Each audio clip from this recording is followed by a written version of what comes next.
Assalamualaikum warahmatullahi wabarakatuh. Perkenalkan, nama saya Vivi Auliasari dari Universitas Muria Kudus, Prodi Akuntansi, dengan NIM 2020121132. Yang terhormat, Bapak Febra Robiantose, MSI AKT, selaku pembimbing mata kuliah Manajemen Pengantar.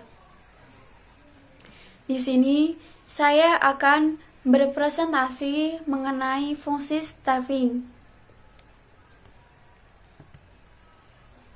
Staffing adalah salah satu fungsi manajemen yang melakukan penarikan, penyeleksian, pengembangan, dan penggunaan sumber daya manusia untuk mencapai tujuan organisasi secara efektif dan efisien. Terdapat juga macam-macam kegiatan staffing. Macam-macam kegiatan staffing itu terdapat 7. Yang pertama itu perencanaan sumber daya manusia. Yang kedua, penarikan. Yang ketiga, seleksi. Yang keempat, pengenalan dan orientasi. Yang kelima, pemberian balas jasa dan penghargaan. Yang keenam, pengembangan karir. Yang ketujuh, pemanfaatan tenaga kerja yang ada sebaik mungkin.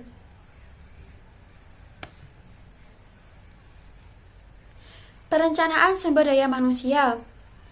Perencanaan sumber daya manusia itu terdapat 4 langkah pokok perencanaan sumber daya manusia. Yang pertama itu ada untuk kebutuhan masa depan. Yang kedua, untuk keseimbangan masa depan. Yang ketiga, untuk pengadaan, seleksi, dan pemberhentian. Yang keempat, untuk pengembangan. Ada 2 pertimbangan untuk menyelesaikan langkah-langkah tersebut. Yang pertama itu rencana strategi dasar organisasi. Yang kedua, perubahan lingkungan.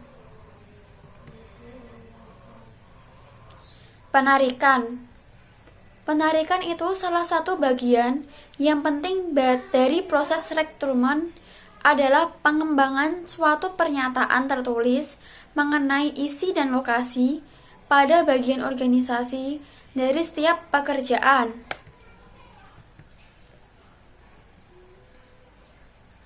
Sumber tenaga kerja. Sumber tenaga kerja terdapat 2 macam, yaitu sumber dari luar dan sumber dari dalam. Sumber dari luar, yang pertama itu ada pasang iklan. Yang kedua, menghubungi lembaga pendidikan. Yang ketiga, pengambilan dari perusahaan atau organisasi lain. Yang keempat, menghubungi kantor tenaga kerja. Yang kelima, menghubungi serikat buruh.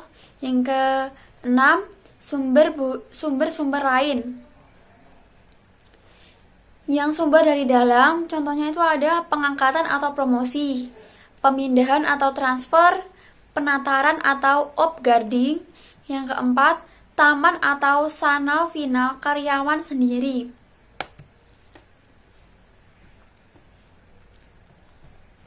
Seleksi terdapat 2 metode untuk menyaring calon-calon pelamar, yaitu yang pertama itu ada metode berantai. Yang kedua, metode kompensatori. Metode berantai adalah seleksi di mana calon pegawai diseleksi secara bertahap untuk menjadi pegawai. Yang kedua, metode kompensatori. Metode ini diseleksi di mana calon pegawai diuji sekaligus tanpa ada pentahapan. Pengenalan dan orientasi. Setelah diseleksi, karyawan ditempatkan pada suatu pekerjaan dan diperkenalkan dengan organisasi. Masa orientasi adalah waktu yang dipergunakan untuk memberikan orientasi atau perkenalan pegawai baru kepada pimpinannya dan teman-teman kerjanya.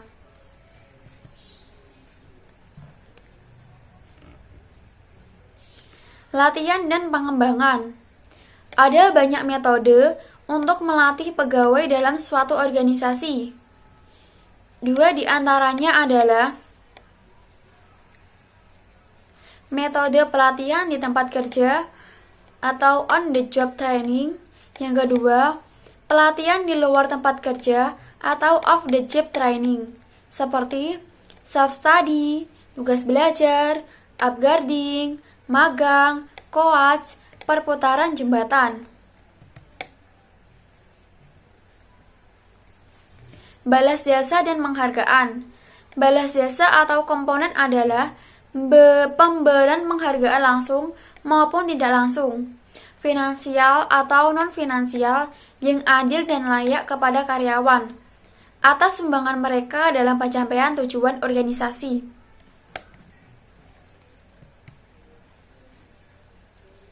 Pengembangan karir promosi. Promosi adalah usaha pemberian kekuasaan tanggung jawab yang lebih besar pada seorang pegawai dengan disertai kenaikan gaji.